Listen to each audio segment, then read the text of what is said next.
الصبح بدا من طالعته.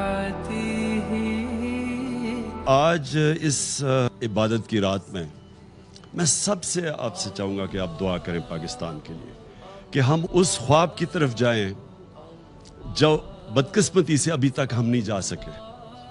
اور وہ خواب کیا تھی کہ وہ خواب تھی ایک عظیم قوم نے کھڑا ہونا تھا مدینہ کی ریاست کے اصولوں کے اوپر. پاکستان نے ایک اسلامی فلاحی ریاست بننا تھا اور وہ مدینہ کی ریاست کے اصولوں کے اوپر کھڑا ہونا تھا. اللہ نے ہمیں حکم دیا تھا کہ ان کے قدموں پہ، ان کے شریعہ پہ، ان کے راستے پہ چلو. تو مدینہ کی ریاست ان کی سنت تھی. نبی صلی اللہ علیہ وسلم نے مدینہ کی ریاست میں انسانوں کی زنجیریں توڑ دی تھی. تو وہ ساروں ان کو پر لگ گئے تھے، ان کی پرواز شروع ہو گئی تھی، وہ اقبال کے شاہین بن گئے تھے.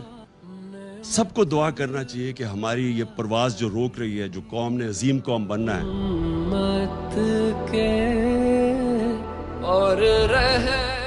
بڑی بڑی بلائیں دعا سے ٹل جاتی. تو واحد شہنشاہ ہے جو فقیروں کو دیکھ کے خوش ہوتا ہے. آج تیری محبوب کی امت دکھوں میں اور ظلم و ستم میں پسی ہوئی. ہم تیرے در پہ اس لیے آئے ہیں کہ ہم تھک گئے میرے مولا، ہماری کوئی سننے والا نہیں ہے میرے آقا.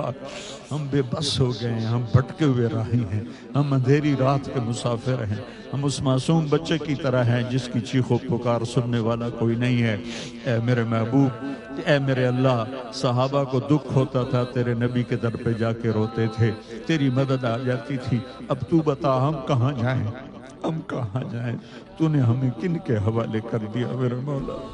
تیرے نبی نے بھی طائف میں کہا تھا آج میرے رب ہاتھ نہیں کٹ رہے، گردنیں کٹ رہی ہیں میرے مولا.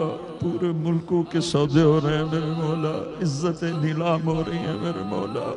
اور یہ آج شب قدر ہوگی انشاءاللہ، نہیں ہے تو کر دے یا اللہ. اور اپنے محبوب کی امت کی مدد کے لیے آجا میرے مولا. آمین برحمتک یا ارحم.